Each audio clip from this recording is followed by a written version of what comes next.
True Crime Society podcast contains adult themes and violence and is not intended for all audiences. Listener discretion is advised. And if you'd like to skip the intro or move to any specific part of the podcast, please refer to the timestamps listed in the episode description. Thank you.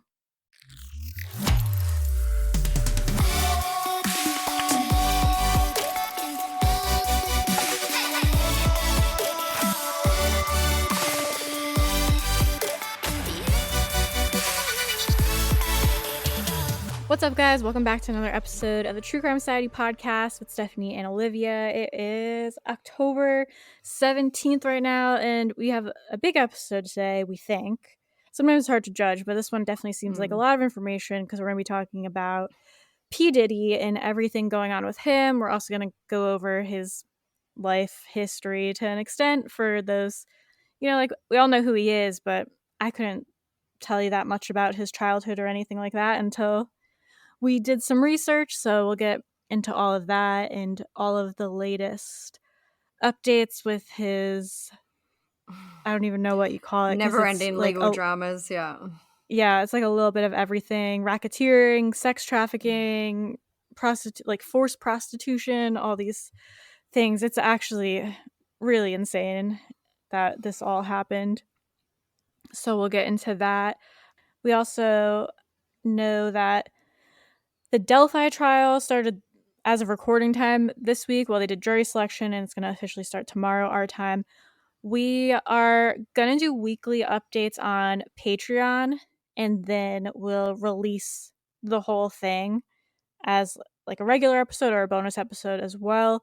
Just because our regular episodes, they come out a week after we record them, so the information, it'd already be everywhere by then. So, I mean, if anything big and significant happens or something crazy, we could talk about it in a regular episode. But Patreon episodes come out, literally record them on Thursday, and I put them out Friday morning. So the next day, so they're more timely. So we'll talk about everything weekly on there, and then we will still release everything to everyone who is not on Patreon as well. So, yeah. It'll be interesting to see as the trial gets underway. It's in the starting stages this week with jury selection, but hopefully we'll have some big updates soon. Yeah, and we'll definitely post them on Instagram. So if you don't know where to look for updates, because following this trial is a little different because the reporters can only have handwritten notes. There's no live tweeting, no recording, no cameras, nothing. It's hard to find actual. Not that it's hard to find, but there's so many other people talking about this case who aren't the reporters that are actually there that sometimes it's hard to find just the actual information. I've found a bunch of reporters over the years that I know are local, I know are there, and I have Twitter alerts on for all of them, so I will share that information on Instagram when it comes out. It's pretty much going to be a lunchtime break where reporters put stuff out, and then at the end of the day. So that is what we've got. So make sure you're following us too. The other thing we've done too is on Instagram, we've started a highlight for we'll do it for each week of the trial. We'll break them up. So there'll be 4 or 5 highlights. Just so if you haven't been able to keep up with week 1, you don't have to go. Do you know what I mean? It's just easier to break it up into chunks for people to follow, we think. So, and on there too, we've linked reporters that do cover the trial. So if you're wondering where you can find out more information, go and check out the highlights on the Instagram. Yes, definitely. All right, so it feels weird, but we're just going to get right into it so that we're not recording for hours and hours and hours. So we're going to go back in time, and we're going to start with the beginning of his life. Sean John Combs, a.k.a. Diddy, P. Diddy, his various names that he likes to change. He was born on November 4th, 1969, and he was born in Harlem, New York, but he was raised in Mount Vernon, New York, which is actually kind of close to where I live. His mother is Janice Combs, and her maiden name is Smalls, and his father was Melvin Earl Combs. Melvin served in the U.S. Air Force, and Janice worked as a model and teacher's assistant. He also had a sister named Keisha. When Sean was 2 years old, Melvin was shot dead while sitting in his car on Central Park West in New York City. It's believed that Melvin was murdered during a drug transaction after he was misidentified as an informant. Melvin had been associating with drug trafficker Frank Lucas at the time. Frank Lucas would later inspire the film American Gangster. Being that my My father, he was killed when I was 3 years old. I don't have like a lot of memories of my father. You know, they say, you know, you can't miss something you never had. So that's only a little ways right, you know. There's definitely been times as I've gotten older that I've missed my father, and you know, his presence not being there, having somebody not to ask like manly advice, and just things that you would ask your father. Also things that you would celebrate with him, that would make him proud, you know. And, my father was a hustler, you know. He was a drug dealer, he was a hustler. And so I learned early in life that there was only 2 ways out of that, dead or in jail. And you know, it made me work that even harder. So sometimes you can't just answer why, you know, things happen. But I definitely think the route that I went on, staying out the streets and, you know, hitting my books and trying to be somebody, I think he played a role in that. You know? I think that even if we don't know our parents, we still have their DNA in us. You know? We have their genes. And I have his hustler's mentality, his hustler spirit, his drive, his determination, you know, his swag. And, you know, he's gonna be on my mind a lot today. You know what I'm saying? My father's name was Melvin Combs, and I'm Melvin's son, Sean Combs. Keisha and Sean would be raised by Janice as a single mother, and it was said that they lived through poverty. Sean spoke in an article with Complex about his childhood, and a quote from it says, "I tell this story, people think it's a joke. I grew up in Harlem, my aunt would babysit me, and I would get babysat in Patterson projects. One day we woke up and there were so many roaches on my face, and I was like, no, I'm not going to do that. I'm going to get out of here. I'm going to be somebody. I'm going to own something and be able to take care of my family. I don't want to live in these conditions no more." He was raised Catholic. He attended Mount St. Michael Academy, which was an all-boys Catholic school, and he graduated from there in 1987. He went on to study business at Howard University, but left after his second year. Sean has said that he was given the nickname Puff as a child because he would huff and puff when he was angry, which I actually think is cute. Yeah, it is cute. I hate him, but it's a cute name. This is relevant because for a while, Sean was known as Puff. As I mentioned earlier, he has a lot of stage names, alter ego names. He's gone by Puffy, Puff Daddy, P. Diddy, Diddy, and I hardly remember this, but Love and Brother Love. I feel like Brother Love and Love are the most recent because he still like signs off his Instagram posts with those. It's like, get over yourself. I feel like by that stage, everyone was over him and his antics, so no one really cared. Yeah. And just to add, we do call him Sean in this episode just because I guess that's his birth name and it's just the easiest and most least ridiculous name to call him by, I guess. Yeah. He doesn't get to have nicknames anymore. He's just he Sean. doesn't get a choice. So Sean got into the music industry in 1990. He began working as an intern at Uptown Records in New York. The label had been founded by Andre Harrell, and he was promoted to talent director at Uptown, and he helped develop Mary J. Blige. Sean had a reputation for throwing huge parties, sometimes with up to 1,000 people attending. Rock, we be singing, the ladies be nice. Hey yo, everybody, make sure your breath is fresh. And club love, make sure you lotioned up. Get some club love. You know what I'm saying? If you smoking weed, get the Listerine strips. Please be respectful. Ladies, if they don't want to dance, don't let that hold you back, because this whole thing's about. Put that Donnell Jones, come on. Gang, gang, gang, get to the dance floor. Yeah, love, love, love. Usher also lived with Sean for a year in New York City when he was only 13 years old, which I know a lot of people have been talking about online because, yikes. Hi, Peep. And Usher has since said that Sean's lifestyle was pretty wild. I moved to New York City and I lived with Sean Puffy Combs for a year. That's the crazy thing. Now, that was L.A. Reid's idea, right? We're sending you New over York to City. something called Puffy Flavor Camp. There you go.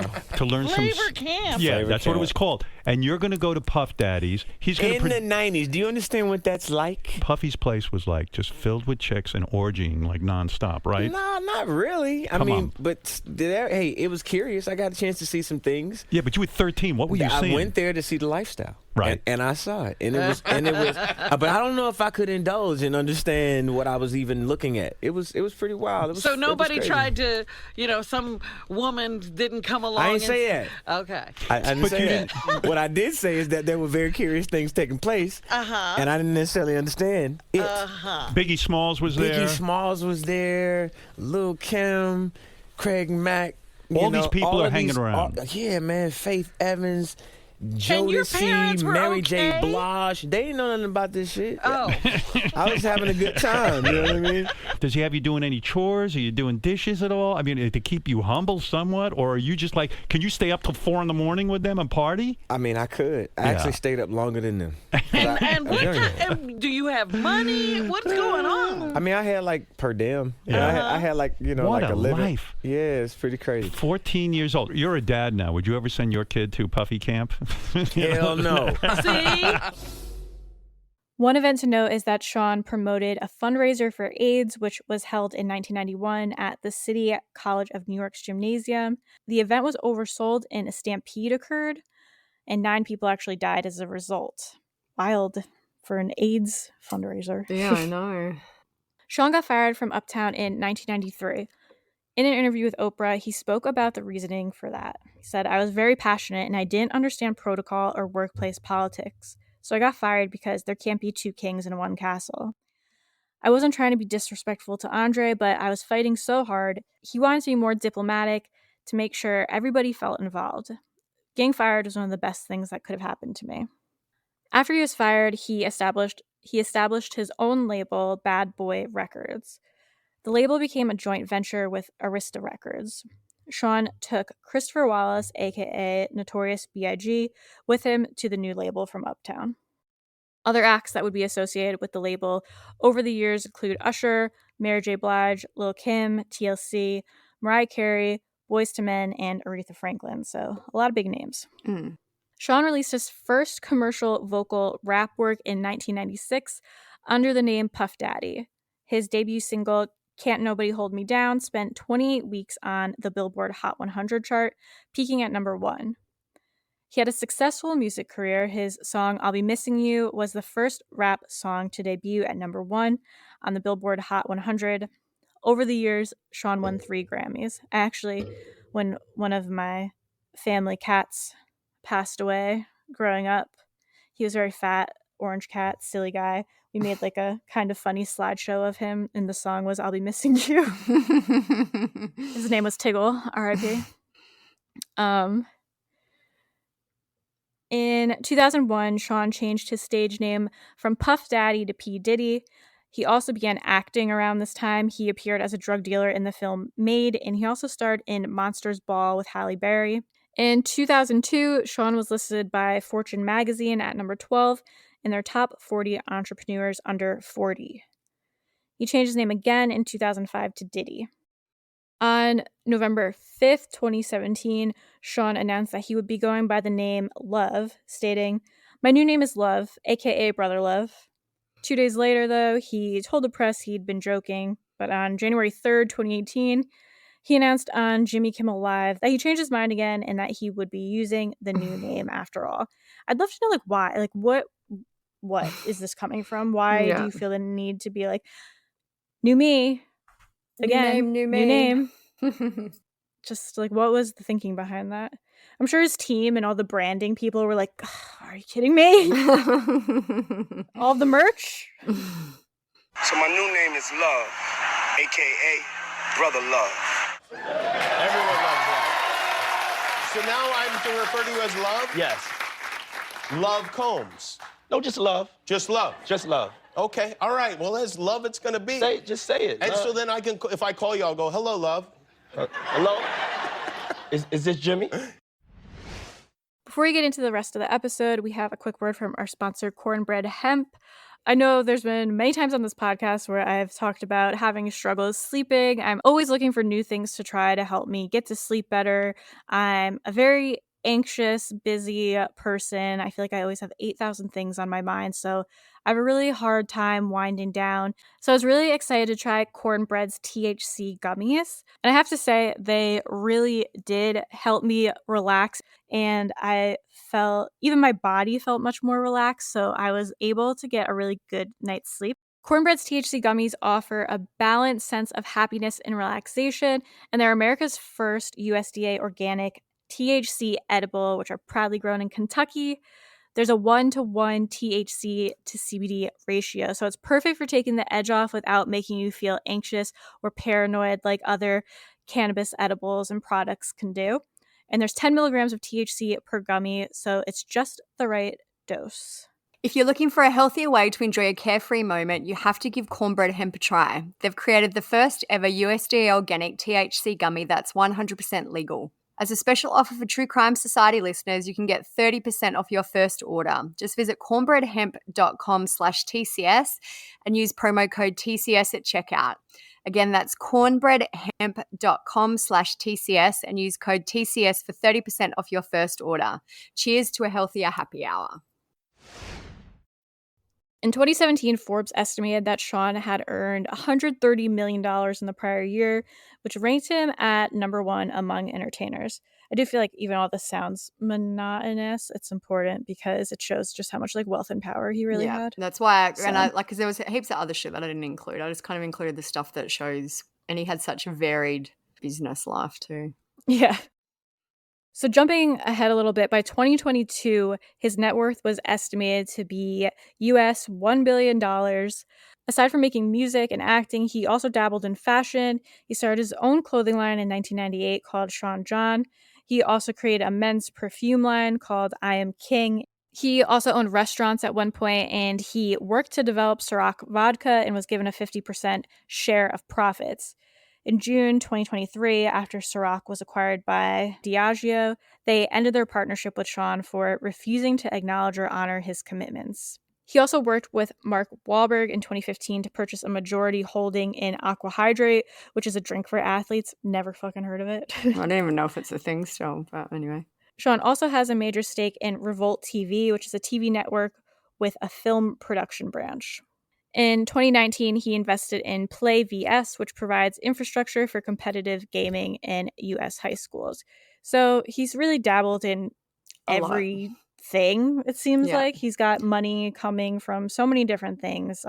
He was very much, despite what has happened now, he was a very successful entrepreneur. Like, I'm not, like in his early life, he was a very successful man. He essentially became a billionaire from poverty.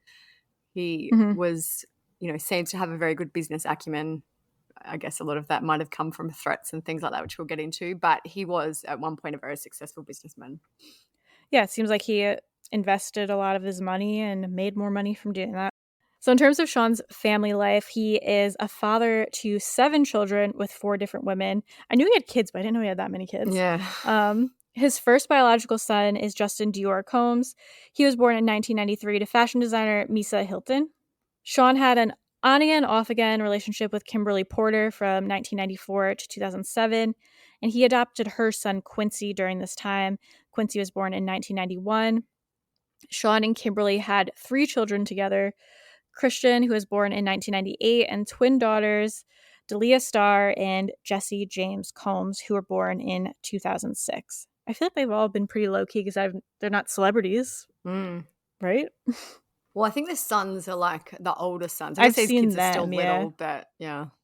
Kim died from pneumonia in November 2018. 5 months before the twins were born, Sean had a baby with a woman named Sarah Chapman, and their daughter is named Chance. Sean took legal responsibility for Chance in October 2007. And from 2007 to 2018, Sean was in a relationship with Cassie Ventura, and they had no children together. But she will end up being kind of the start to all of this, to all of the accusations coming forward. Clearly, she dated him for a long time, and from what seems like went through a lot of abuse with him. But then Sean's 7th child is a daughter named Love Sean. Is that his name? His seventh child is a daughter named Love Sean Combs. She was born in December 2022, and her mother is Dana Tran. So he just used his names for his last daughter. All right, so that is the relevant background information. I felt like it was important to show how he rose up from poverty, like Olivia was just saying, how he is very powerful. He does have a lot of money, and he's clearly well connected to a lot of powerful people, because I think that does come into play here. And that's something important to remember when you hear about a lot of these accusations, is that he had a lot of power and was an intimidating person. So on to his legal issues. We're going to start back in 1997. Sean was sued for landlord neglect, and he denied the charges. Then April 1999, Sean and two others broke into the office of Nas's former manager, Steve Stout, and attacked him. Sean was sued by Steve, and they settled out of court. Sean pleaded guilty to harassment and had to complete a one-day anger management class. Seemed to do wonders for him. In December 1999, Sean and J-Lo, they were dating at the time, were at Club New York in Manhattan with rapper Shine when gunfire broke out. The shots were allegedly fired after an argument between Sean and another patron. Sean and Shine, there's like Sean, Shine, Steve. Sean and Shine were arrested for weapons violations and other charges. The case went to trial, and Sean was found not guilty on all charges. Shine was convicted on 5 charges and was sentenced to 10 years in prison. J-Lo and Sean broke up shortly after this event, and they dated for around 2 years. So interesting that Diddy, Sean, didn't get in any trouble. I know. He seems to have dodged a lot of the trouble over the years. Yeah, and I feel like all of the trouble that he's dodged because of how much money he has, it seems like he paid off a lot of people and a lot of things. I feel like that only fed his ego into thinking he could get away with anything. So in 2001, Sean was arrested in Florida for driving with a suspended license. And in 2003, it was alleged that the factories producing Sean John clothing brand were violating Honduran labor laws. It was said that the workers were being searched illegally and were subjected to involuntary pregnancy tests. Bathroom access was tightly controlled, and the facilities were locked so that people had to request access. Employees were forced to do overtime and were paid a pittance. Sean launched an extensive investigation and said, "I'm as pro-worker as they get." As a result of the investigation, air conditioning and water purification systems were installed in the factories, supervisors were fired, and the employees were allowed to form a labor union. One of the few moments in all of this where I was like, good for him. Yeah, I guess he should have probably done that from the start. But yeah, that was, I agree. One of the only, I don't even know what the word is, redeeming things that he's done. In 2005, Michigan television personality Rogelio Mills filed an assault charge against Sean. The issue was resolved in Sean's favor. Surprise, yeah. In 2005, British DJ Richard Dearlove sought an injunction against Sean over the use of the name Diddy. Richard had been using the name since 1992, 9 years before Sean started using it. Richard accepted an out-of-court settlement, and Sean cannot use the name Diddy in the UK, so there he is known as P. Diddy. I would love to know how much he's paid out over the years, because there's so many settlements where they're like, an out-of-court settlement and no figure. So many. I would love to know the total figure that he's paid out over the years. And I know he said his net worth more recently is $1 billion, but with all of his investments and all the things, he's just making money constantly. He doesn't even have to do anything. He's making money, a lot of money. 2007, Sean was sued by Gerard Reichnitzer after it was claimed that he was punched outside a Hollywood nightclub. Sean settled the lawsuit for undisclosed terms in 2008. So another one. I've read that Sean apparently went up to him, Gerard went up to Sean while Sean was with a girl and started talking to him, and Sean punched him, basically. I don't know, felt threatened or something like that, it sounds like. In 2009, the LA Times made claims that Biggie and Sean orchestrated the robbery and murder of Tupac in 1994. They later retracted the story, saying the documents that they had shared were fabricated. Why'd they retract the story? And that still kind of goes on to this day. People are still commenting, were there be charges laid for Tupac? Like a lot of people still do believe that he's involved in that.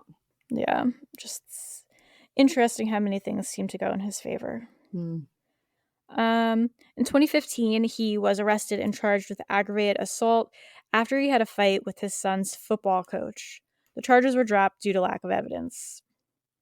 In 2017, Cindy Ruda, a former employee of Sean's, filed a lawsuit which claimed sexual harassment and retaliation. The lawsuit was settled for an undisclosed amount in February 2019. In 2021, Sean filed a $60 million lawsuit against the new owners of Sean John. He said the company had used his image without permission and that they had made up quotes that were not from him. He also filed a racial discrimination suit against Diageo in 2023. He withdrew the lawsuit with prejudice in 2024, though.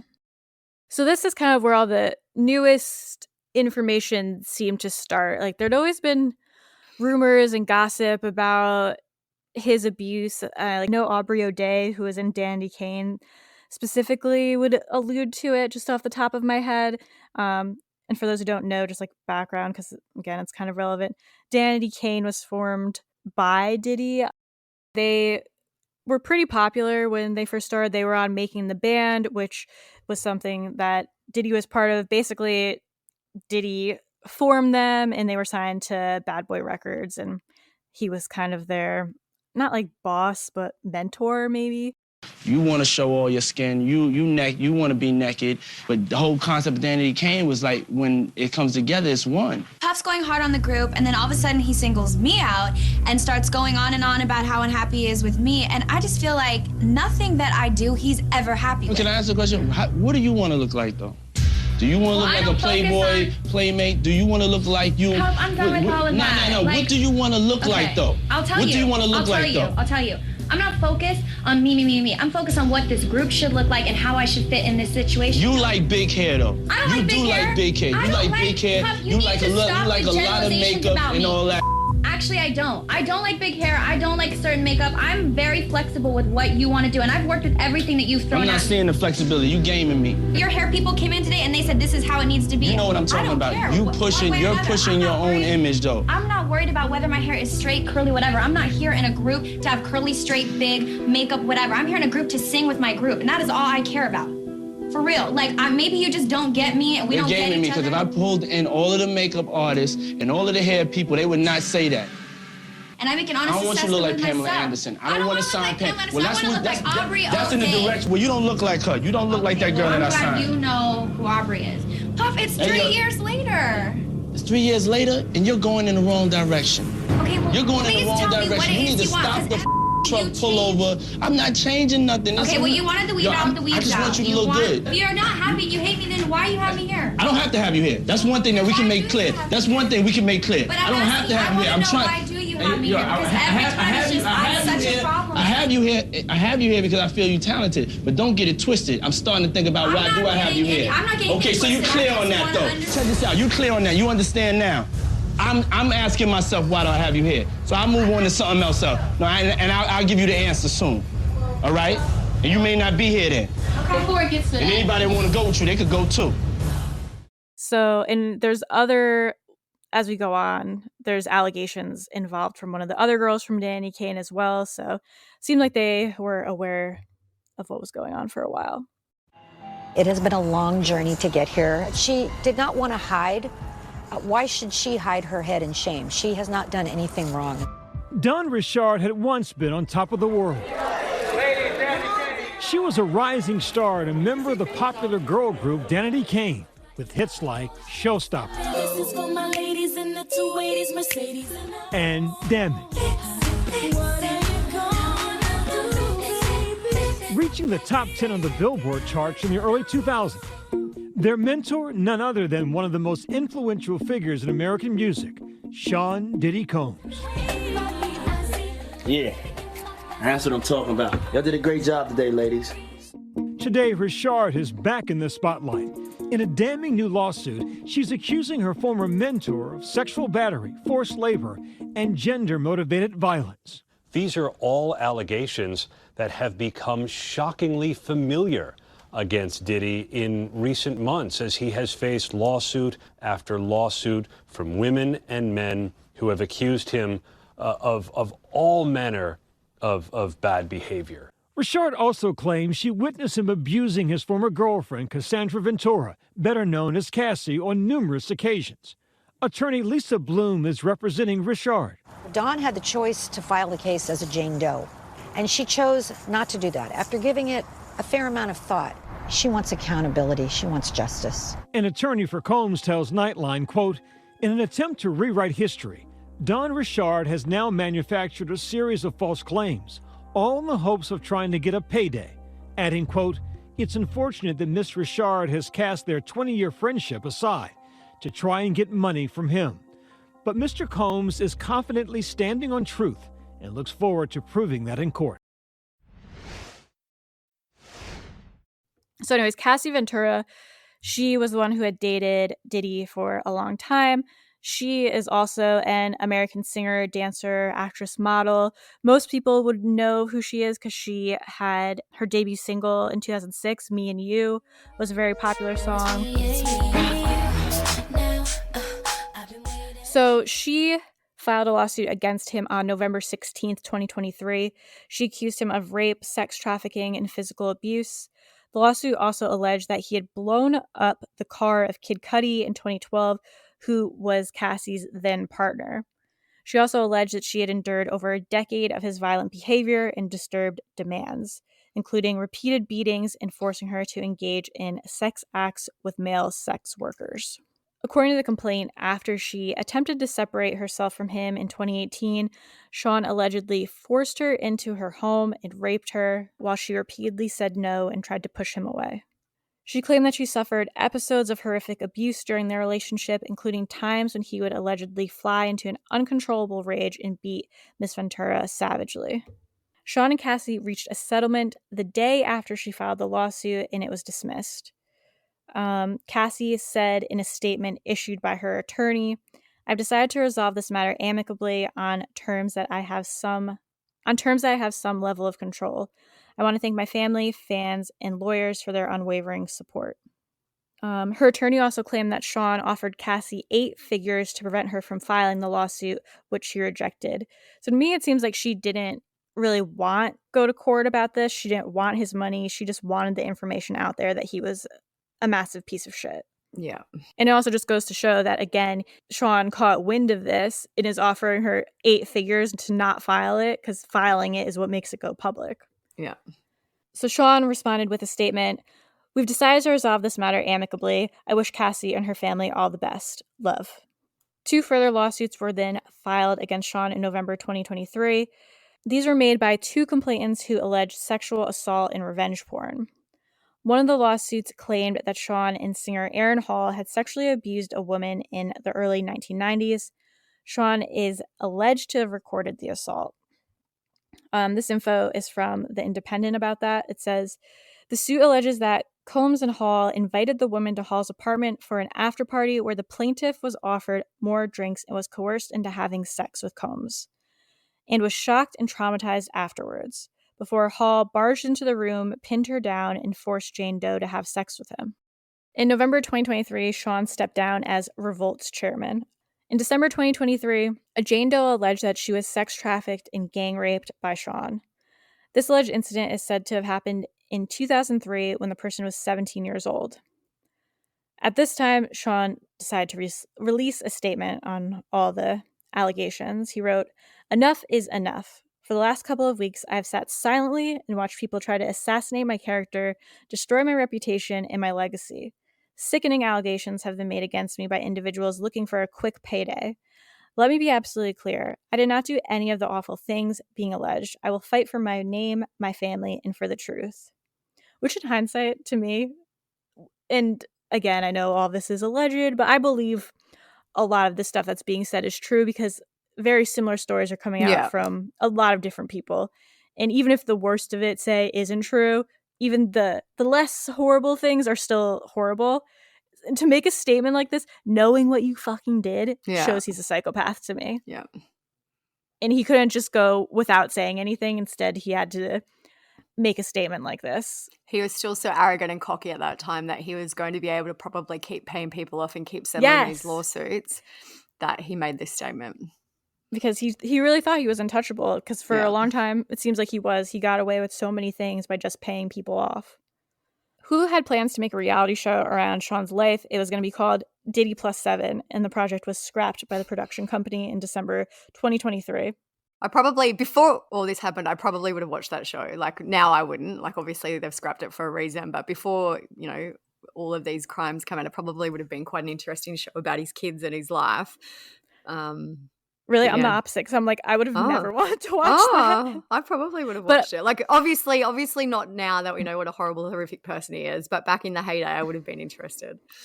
Yeah, even before all this, I was never a big, like, Diddy fan. Like, I just didn't know much. Not that I didn't know much about him. Obviously, I knew his music and all that, but I just don't care about his life.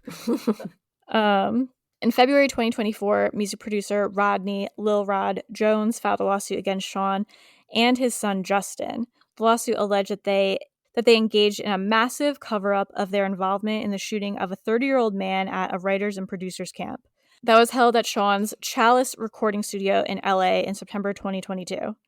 So this info about the incident is from NBC. The original complaint includes Jones's account that he heard multiple gunshots after a heated conversation in a nearby bathroom. When the bathroom door opened, Combs and his son walked out, and Jones found G lying on the restroom floor in a fetal position, holding his stomach and bleeding out of his hip area. Lil Rod has said that Sean sexually harassed, drugged, and threatened him from September 2022 to November 2023. The suit also alleges that Sean is part of a RICO enterprise and that he and others are involved in a sex trafficking venture. And a RICO enterprise is one in which people or groups act together to violate the Racketeer, Influenced, and Corrupt Organizations Act, which is meant to target organized crime. Lil Rod has accused a man named Brendan Paul of being Sean's drug mule in court documents. And Brendan was arrested in March 2024 on charges of cocaine and controlled substance possession.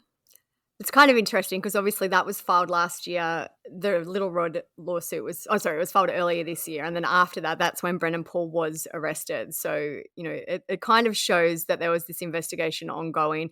And I also find that this lawsuit is interesting because it's current. Like Little Rod is saying that Sean did these to him in September 2022 and November 2023.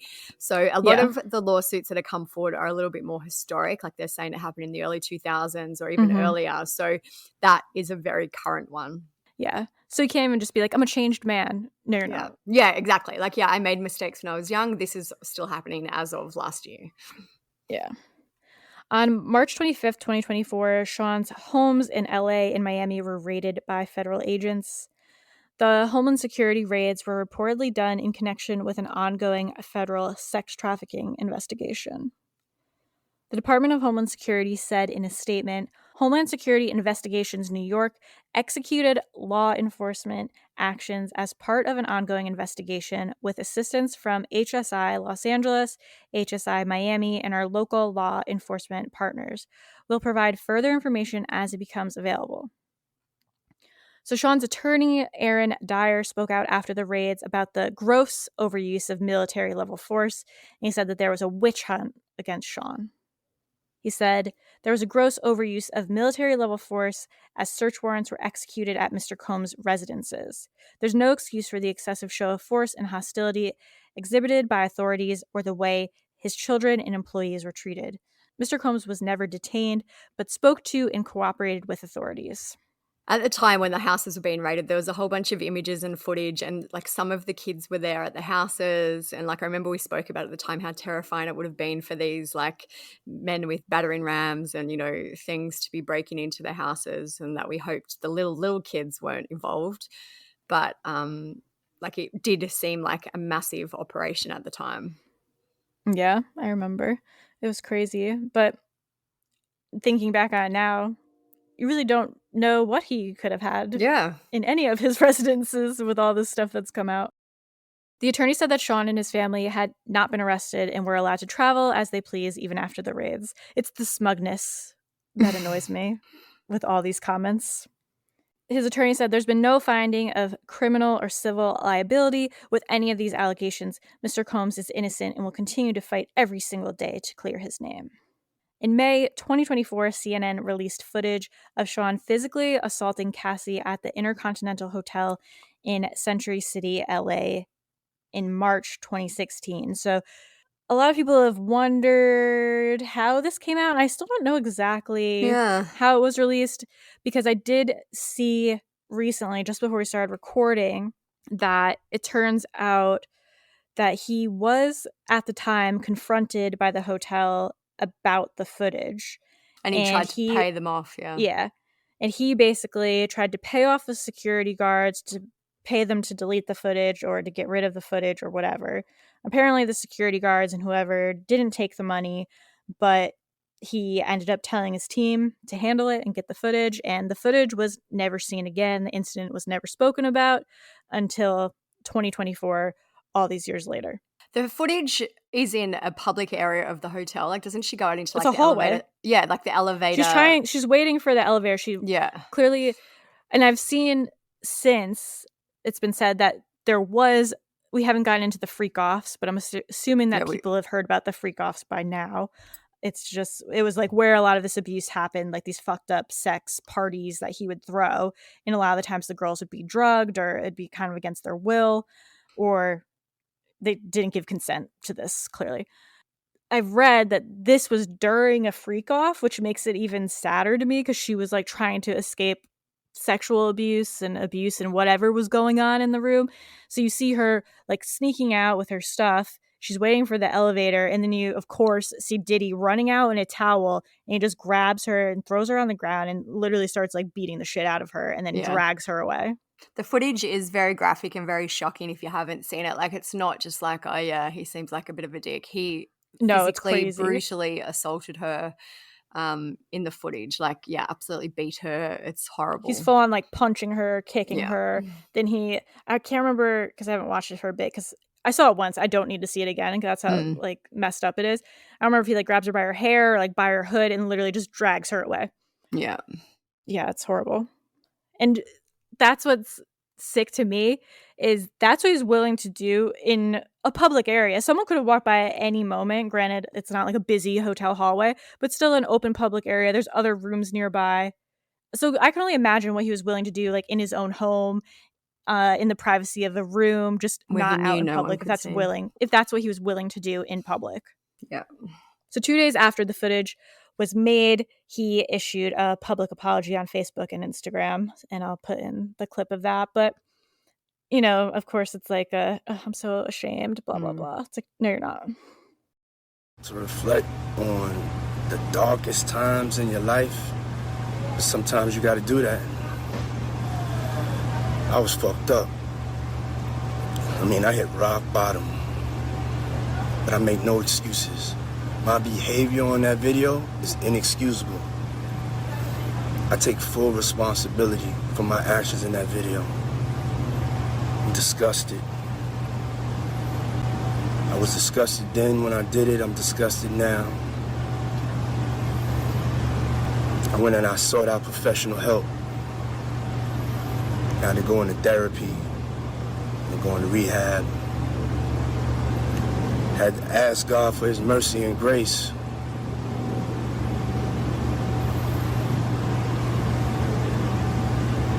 I'm so sorry. But I'm committed to be a better man each and every day.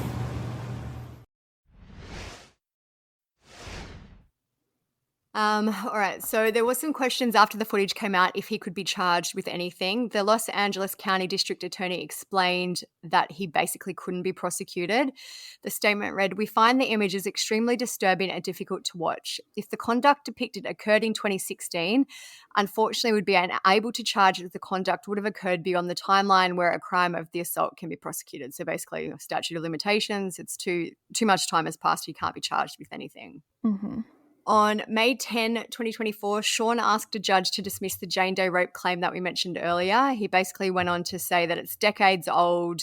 The plaintiff cannot allege what day or time of the year the incident occurred, but miraculously remembers other salacious details despite her alleged incapacitated condition. So he's moving to get some of these lawsuits dismissed. I think that's a gross thing to say. Sorry, like I'm going to take issue with so many of these things. That's such a gross thing to say, because if something traumatic ever happened to you in your life, of course you remember the details of the trauma and what happened, but could I tell you exactly what date it was, what hour it was, things like that? No, but of course you're going to remember the incident itself and the details of the incident and how scary it was for you. But just because someone can't remember the date or the time, like, fuck off. And even the terminology, like miraculously remembers, it's just, it's condescending and unnecessary. Yeah. The filing also asked that case be dismissed now with prejudice to prevent any more reputational injury to Sean and waste of judicial resources. It's so annoying. I know. And it's like one thing I want to kind of preface in this is that there are so many lawsuits that have now been filed against Sean. We've picked out the main ones. I've tried to pick out as much information and as more we come can. Out every day. I know more come out every single day, but there are so many. Mm-hmm. On May 21st this year, former model Crystal McKinney accused Sean of sexual assault in a lawsuit. She alleged that he had forced her to perform oral sex on him in the bathroom of a recording studio in 2003. Crystal also claimed that she was given alcohol and marijuana that she later believed was laced with, quote, a narcotic or other intoxicating substance. She said after the assault was over, she awakened in shock to find herself in a taxi leaving the scene.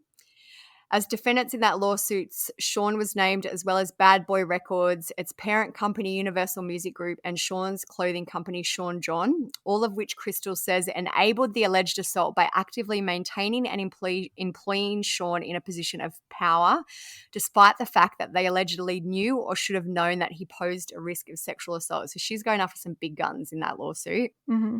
A woman named April Lamprose claimed days after Crystal's lawsuit was filed that Sean had also sexually assaulted her multiple times between 1995 and the early 2000s.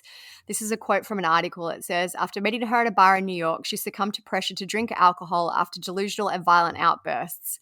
April claimed she began to feel like the walls were closing in on her after sipping a drink, and Sean escorted her back to her hotel. The lawsuit alleged Sean forced himself on April. It says Ms. Lamprose was being raped by Mr. Combs and she soon passed out. Sean allegedly then love-bombed her, and his advances later manifested into an aggressive, coercive and abusive relationship based on sex.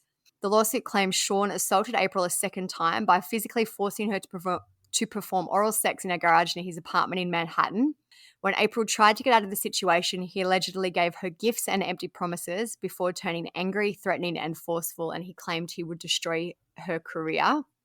April has said that Sean sexually assaulted her in 1996 when he forced her and Kim Porter, who was his wife, who's now his partner, has now passed away, to take ecstasy and have sex together. Sean apparently masturbated while he watched them before assaulting April.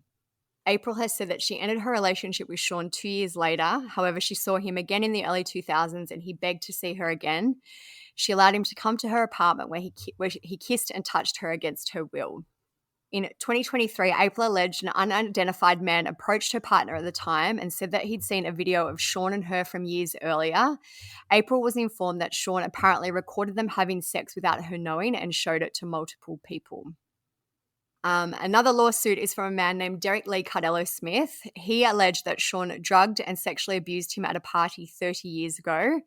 The lawsuit claims that Sean and Derek met while he was working at a Detroit area restaurant in around 1997. During a night of drinking and weed smoking, they reportedly had sex with a group of women. Derek has said that he felt a man's hand, which he claims was Sean, and it was touching him. The suit also alleges that Sean served him a spiked drink that caused him to pass out. When he woke up, Sean was having sex with a woman and he said to Derek, I did this to you too. So again, this is kind of going along the lines of every single story is basically the same. It involves drugging people till they pass out, spiking drinks and things along those lines. And then threatening and intimidating them basically to stay quiet or to do what he wants. So Sean's attorney disputed the judgment and Derek's account. It says the man is a convicted felon and sexual predator who has been sentenced on 14 counts of sexual assault and kidnapping over the last 26 years. Sean has moved to have this suit dismissed. Derek has alleged that Sean visited him in prison and offered him $2.3 million to dismiss the lawsuit, but Derek rejected the offer. In September this year, Derek was awarded a $100 million default judgment after Sean failed to appear for a virtual hearing. I guess he had a lot of other things going on, but he basically didn't show up, so Derek was awarded $100 million. Must be happy he didn't take that $2 million now. A county circuit court judge set up a payment schedule of $10 million a month for Sean, and that was due to start on October 1. I'm not sure if it did happen because, as we said, Sean was trying to get that suit dismissed, but apparently it was meant to start on October 1. So in September 2024, Sean was arrested and charged with racketeering, sex trafficking by force, and transportation for the purposes of prostitution. He was arrested at 8:30 a.m. on Monday, September 16th at the Park Hyatt Hotel in New York. This morning, watch how federal agents took Sean Diddy Combs into custody. He's seen in this video entering the Park Hyatt Hotel in Midtown Manhattan with others when agents from Homeland Security Investigations approach and separate him. They place Combs under arrest and lead him out the front door in handcuffs. His lawyer said Combs had come to New York 2 weeks earlier with the intention of turning himself in. He did not expect the agents to be waiting at his hotel last Monday night. Why doesn't the government want him to turn himself in? Because then they can't ask for detention. So they go and they arrest him. They arrest a guy who came to New York to turn himself in. 1, 2, 3. A day earlier, Combs seen out and about in New York with his family, seemingly in good spirits. Combs has pleaded not guilty to racketeering, conspiracy, sex trafficking, and prostitution charges. And the U.S. Attorney's Office released this statement. It's quite long, so I'll just read parts of it. The whole thing is on the blog, but it says that basically all these government agencies, including the Field Office of Homeland Security, announced that Sean, lists all his aliases, was arrested last night and charged in a 3-count indictment with racketeering, conspiracy, sex trafficking, and transportation to engage in prosecution. They had an indictment which was unsealed and it alleged that between 2008 and today, Sean abused, threatened, and coerced women and others, and he led a racketeering conspiracy that engaged in trafficking, forced labor, kidnapping, arson, bribery, and obstruction of justice, amongst other crimes. The U.S. Attorney Damian Williams said, as alleged in the indictment, Sean Combs used the business empire he controlled to sexually abuse and exploit women, as well as to commit other acts of violence and obstruction of justice. Today, he is charged with, and it lists all the charges. If you have been a victim of his abuse or if you know anything about his crimes, we urge you to come forward. The statement goes on that with Sean led a criminal enterprise that existed to facilitate his abuse and exploitation of women, to protect his reputation and to conceal his conduct. Sean, along with other members and associates, committed crimes such as sex trafficking, forced labor, kidnapping. It says that Sean's sexual abuse of women included causing them to engage in frequent days-long sexual activity with male commercial sex workers, some of who were transported over state lines. These events were referred to as freak-offs, were elaborate sex performances that Sean arranged, directed, and often electronically recorded. To ensure participation in freak-offs, Sean used violence and intimidation and leveraged his power over victims, power he obtained through obtaining and distributing narcotics to them, exploiting his financial support to them, and threatening to cut off the same, as well as controlling their careers. He also threatened the victims, including threatening to expose the embarrassing and sensitive recordings he made of the freak-offs if women did not comply with his demands. Goes on to say Sean assaulted women by striking, punching, dragging, throwing objects at them, and kicking them. These assaults often resulted in injuries to the victims, which took days or weeks to heal.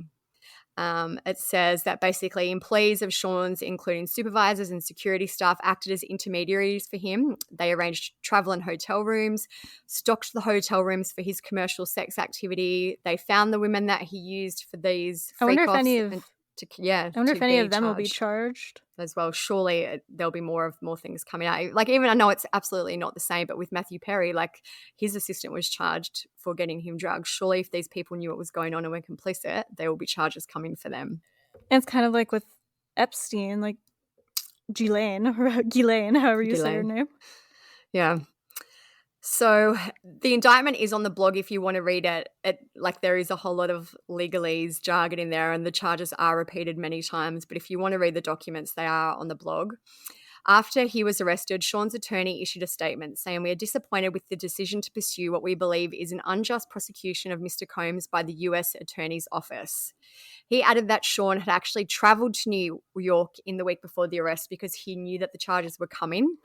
And the attorney said, "He is an imperfect person, but he is not a criminal." And I remember at the time there were some comments that he was meant to be arrested on the Tuesday, but they actually brought it forward to the Monday. Do you remember that?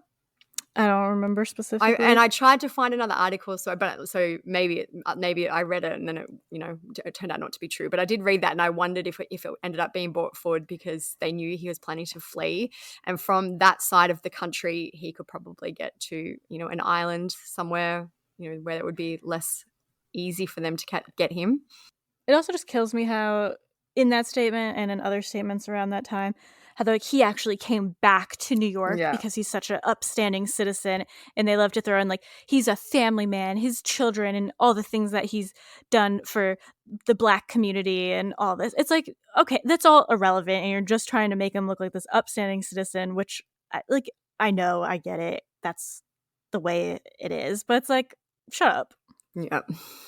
So as Stephanie mentioned earlier, and the document also mentioned freak-offs, this is just a little bit more information about that. It says, during freak-offs, Sean distributed a variety of controlled substances to victims in order to keep them obedient and compliant. He also gave them IV fluids after the freak-offs to help them recover from the physical exertion and drug use, which is insane. I can't... and I know it said they were subjected to days-long, basically sexual abuse. It's just insane. I couldn't even imagine. When they raided Sean's homes and when he was arrested, they've said in the documents that they found more than 1,000 bottles of baby oil and lubricant, and they also found 784 dildos on sex toys. Ridiculous. So there's been a lot of kind of online jokes about the 1,000 bottles of baby oil, but there's a new lawsuit that's been filed, and it offers an explanation about why there was that much apparent baby oil in the home. The suit accuses Sean of child sexual assault, and it claims that he laced lotions or other similar body oils with GHB, which is commonly known as the date rape drug. One says that basically he put it in the baby oil so the drug would be absorbed through the victim's skin and make it easier to assault him or her. That's so crazy. Some people might think oh, how is he forcibly drugging them? Because people, have to be suspicious of everything. But if he's literally trying to just entice them, be oh, put this on, I'll give you a massage, and it's laced with GHB. That is so sick and twisted. But even 1,000 bottles, what I know. Possibly, even if he was doing that, I guess if he was having these parties with, dozens and dozens of people, he would go through 1,000 bottles pretty quickly, but that's wild. Also 700 dildos. Yeah. Clean it up. No. There will never be a time where you need 700 dildos at the same time. No. Sure, maybe some are different. I'm not even trying to make light of it, but it's just so unnecessary, fucking ridiculous. And that's how you know he's just a psycho, because who even has the room for 700 dildos? Why would you want to have 700 dildos? Why do you want to keep 700 dildos around? That is just guilty to me right there. I would and I know this is just a weird kind of, I guess, morbid curiosity, but I wonder what his house was set up like. Where did he keep these things? Where were they? I'm sure he had some disgusting sex chamber or something where it was all kept, but I'm maybe it'll all come out in the trial and we'll find out more about, I assume it will, how all these things were found. Yeah. So after he was arrested, he applied for bail and he was denied, even though his attorney offered up a $50 million bail package. There's a list of the package, which I'll read out now. Basically, it says that they offered a $50 million bond. It was co-signed by Sean, his mother, his sister, the mother of his oldest daughter, and his 3 adult sons.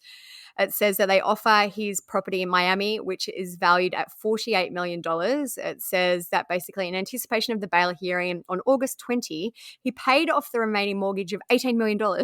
So he just paid off his $18 million mortgage so that they could put up the whole $48 million house as collateral for the bond. The elitism of this kills me.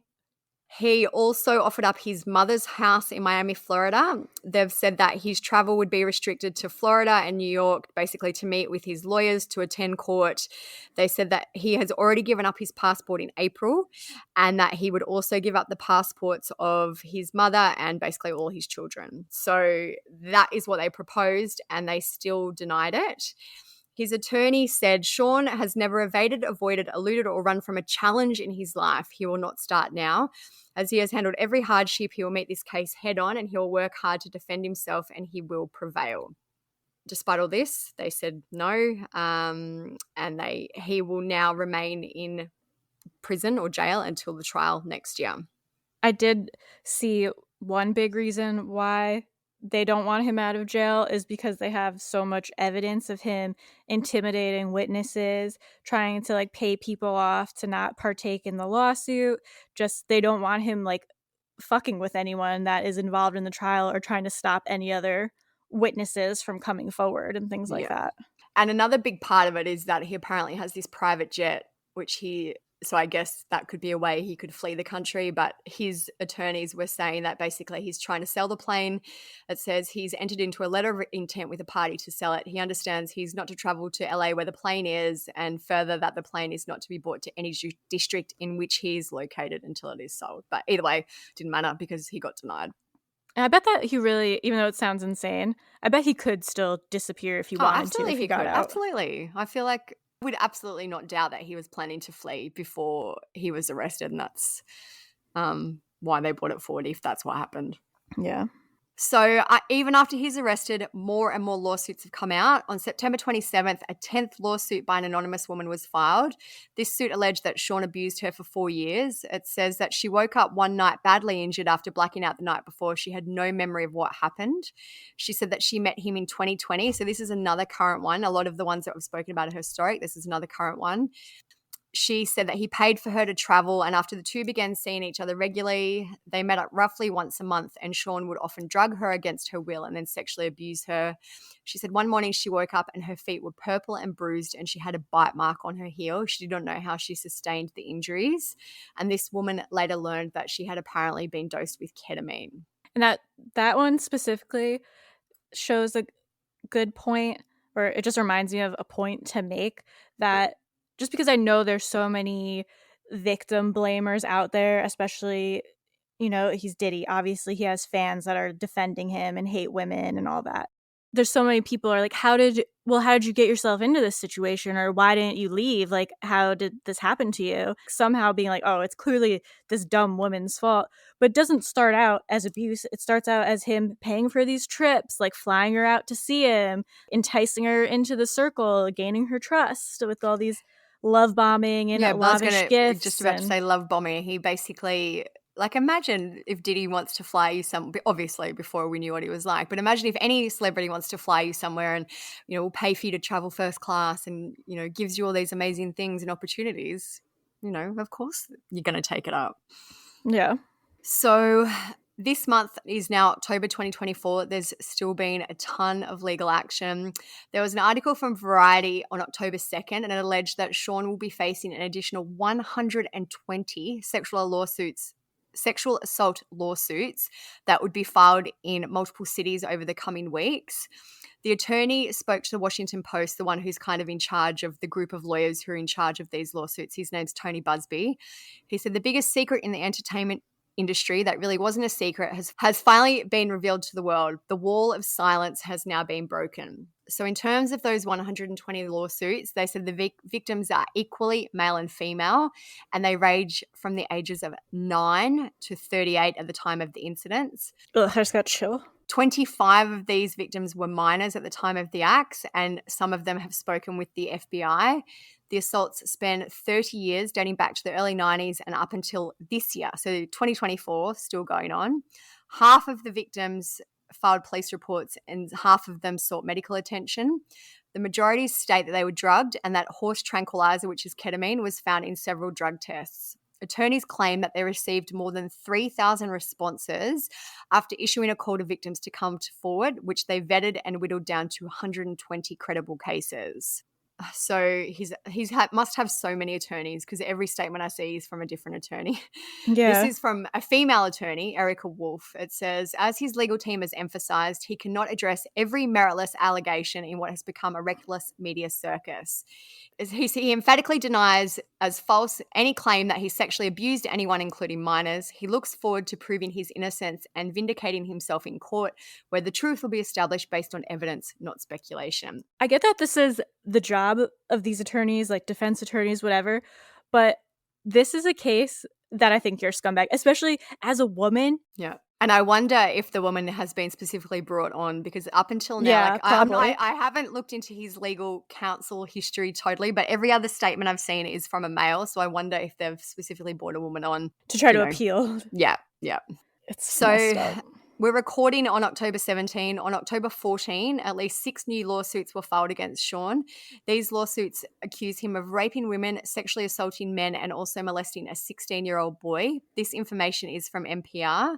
It says one of the John Does alleges that Sean fondled his genitals when he was 16 as one of his famous white parties. So you've probably seen photos from his white parties. Basically, everyone wears white. It's very Kanye-esque. They have a big white party. The man says that during a conversation about possibly breaking into the music industry, Sean ordered the man, who was then a teenager, to drop his pants. According to the lawsuit, Sean explained to him it was a rite of passage and said, don't you want to break into the business? One of the new Jane Does who is suing Sean alleges that he raped her in a locked hotel room in 2004 after he invited her and a friend there for a party, gave them drinks and told them to snort cocaine. The woman who was then in college said that Sean forced her friend to perform oral sex and said he would have both of them killed if they didn't comply with his demands. The other Jane Doe alleges Sean violently attacked and raped her in a bathroom in 2005 at a party for the late rapper Biggie Smalls' One More Chance. According to the woman, Sean brought her into the bathroom to talk privately and then started kissing her. When she tried to pull away, he slammed her head against the wall and caused her to fall to the floor. The woman has said that she tried to escape, but Sean hit her and raped her. After the woman was getting up, Sean adjusted his clothing and said, you better not tell anyone about this or you will disappear. In another lawsuit, which is via John Doe, a man who was working as a security guard at Sean's white party in 2006 alleges the star gave him an alcoholic beverages he believes that was laced and it made him feel ill. The man alleges that Sean pushed him into a van, held him down and sexually assaulted him. He's also accused of forcing a man to perform oral sex on him in the stockroom of a Macy's store in Manhattan and sexually assaulting a man at a party in October 2021. The man from 2021 says that he suspects his beverage was drugged and he wasn't able to fight back. He said he recalls multiple men assaulting him and distinctly recalls Sean above him naked at one point. So I have no doubt that even by the time this episode comes out, there will be more lawsuits that we know about. But that is kind of it in terms of the lawsuits up to date as of the time of recording. As we mentioned, Sean is being held awaiting trial in federal custody in the Metropolitan Detention Center in Brooklyn. He has been placed under suicide watch there. His cellmate, which is interesting, is Sam Bankman-Fried, who is serving a 25-year sentence. Just as some background to him, he was a big kind of cryptocurrency criminal. He was convicted of fraud in related crimes in November last year. He was kind of the poster boy from crypto, and at the peak of his net worth, he was ranked as the 41st richest American. So an interesting pair of them in the jail cell together. There was a court appearance for Sean on October 10, and that was when the trial date was set, and that is now currently set for May 5th, 2025. So around 7 months away. He still has to wait in jail. Good. I would love to be a fly on the wall for a minute to see what was going on there, but I feel like this is just going to be such a mammoth ongoing case. Up until the trial even, there will be many, many more lawsuits that come out against him. Someone clearly still has access to his Instagram because his last post was 2 days ago where he made a post for his daughter, Love Sean Combs, and it's basically a happy birthday post. Happy birthday to you. Happy birthday, baby love. Daddy loves you. I feel like that is like so messed up too. Yeah. Because people are just going to shit on it and like talk shit about his kid. Like, leave her out of this. And they take, obviously they've turned comments off so no one can comment, but Love Sean has her own Instagram page. It says, I love my family, page managed by my mama. 87,000 followers for this toddler. Oh, God. I know. It's crazy. Like, I feel like that post was unnecessary. Totally. He has so many eyes on him right now. You're going to throw your little daughter out there to the wolves, essentially. Like, look at this cute messed baby. up. I would never do anything wrong. Yeah, and his thinking is like, they'll realize I'm a family man with kids. His Instagram now has 3 posts. All of them are his daughters, surprisingly. Not, obviously I'm I'd be being like, get me facetious. off of there. One is his older daughter, Chance. He wrote in July, my baby girl turned 18 today. I'm so proud of you. And the other one, like this. So there's literally 3 posts, and each of the posts is about his daughters. So yeah. I love that so many people are coming forward now, because there's been clearly so many people who have been hurt by him that have probably lived with this for years and were always too afraid to come forward. And it's something that they probably think about all the time, but they were always afraid to come forward. So it seems like seeing the bravery of other people who have come forward is empowering more and more people to come forward and share their stories. And I hope that they're able to find peace from finally, hopefully, getting justice for what they went through. I just really commend all of the victims, because it's very scary. Even though they're Jane Doe, John Doe, it's still a really scary thing to do. And as a victim of sexual assault, they definitely have felt ashamed and don't want to be scrutinized by the public, especially, like I said, someone like P. Diddy has tons of fans. This isn't just like a regular rape case where like everyone in your town's going to gossip about it or something. Like, this is international, huge news. And it's probably scary to put your business out there to be scrutinized like that and open yourself up to statements from shitty people who are like, well, why didn't you say no? Like, why didn't you leave? Or, well, you wanted that record deal, and why did you wait so long to come forward if this happened in the early 2000s? And I see it a lot with the girls from the Girls Next Door TV show that were Hugh Hefner's girlfriends. Specifically, Holly has spoken out about a lot of the abuse that she went through at the hands of Hugh Hefner and things that she went through at the mansion, and how back then she didn't realize how horrible it was, but now as a more mature adult looking back on it, she realizes like how a lot of it exploited was they were. abuse. Yeah. And people with them shit on her all the time. It was like, you knew what you signed up for. You did it for the money. Like, you deserved it. You knew what you were getting yourself into. And it just makes me sad, because I feel like people who haven't gone through anything like that, they don't have any empathy for people in those situations. Like, it's easy logically to say like, oh, I would fight. I wouldn't give in. I'd be able to defend myself. But sometimes you're scared, and sometimes you feel like the only way you can get out of a situation like that is to be complicit and to give up and to let it happen, and then it'll be over with quickly.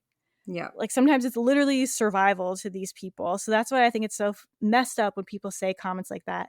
And I hope maybe hearing me say something like this, except I think any of our listeners seem to be generally empathetic, nice people, but I just wish that more people would think about these generally young, naive girls and guys who are being taken advantage of by this very powerful, influential man who you've seen time and time again get away with all of the crimes because of how much money he has, paying people off, making the video of Cassie essentially disappear of him beating the shit out of her. Why wouldn't you believe that he would have you killed or have something horrible happen to you? Yeah, I feel like if there's someone who you'd believe when they say, if you tell anyone I'm going to kill you, it would be Puff Daddy, Diddy, whatever his name is, because imagine all the money, all the contacts, even all the rumors about things that he's done. I would absolutely be terrified. Yeah, and people who are like victims of sexual assault or even just domestic violence in general, they already blame themselves a lot and are like, why did I get myself in this situation? I could have done this differently. Why did I let this happen?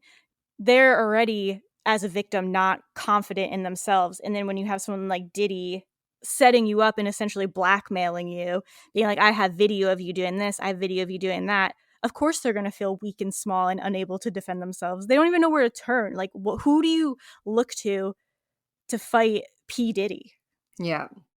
One other kind of interesting rabbit hole in regards to this case is everyone speculating about who else is involved, and we don't really want to get into it because we don't want to get in trouble, but it will be interesting at the trial. There are so many high profile celebrities that he is associated with or has been associated with over the years, and a lot of rumors about people who will go down with him. Interesting. Just another, like if you are into this case, that is a very, very big rabbit hole you can go down. Yeah. Again, we went over a lot of it, but there really is so much and so much coming out constantly. By the time we put this out, there will be more. If anything like crazy significant happens, I'll put in a clip. But just note, there's multiple civil lawsuits coming out against Diddy every day that are all very, very similar to each other. Yeah. One other, and I'm paraphrasing here because I don't have the source right in front of me, but I did watch an interview with a legal expert and they asked, what do you think will happen? Do you think he'll get off? How long do you think he will be in prison for? And that person said, I don't think he will ever, ever be out of prison after this. And based on what seems to be coming out, I would probably also agree with that. I feel like surely, like maybe if it was one count, you might think, okay, he has a chance to get off, but they just seem to have so much on him and this investigation has been going on for so long. I would be surprised if in this case, finally, the outcome is in his favor. And I hope that his recordings that he used to threaten these people and blackmail them came back to bite him in the ass. I hope that he still has them, and I hope that they were found, because what's better proof than having it on video? Yeah, it's such like a crazy story, really. Like, as we said, he came from poverty. He went, built himself up to be a billionaire. And I guess just so arrogant, so cocky, thought he was so untouchable based on all of that, that he is a horrific human being, probably. So obviously, this is going to be an ongoing thing. Like we said, new stuff coming out all the time. So make sure you're following us on Instagram. We're always posting updates and stuff there. But even for that, it's such like a massive amount of information every day. So if you're really interested in it, there is plenty to go through daily. Maybe just as a takeaway. Yeah, so we do have the blog too, just sorry to interrupt, but with the court documents. So if you want to read all the indictment documents, there's videos, there's all that on the blog if you want to read that.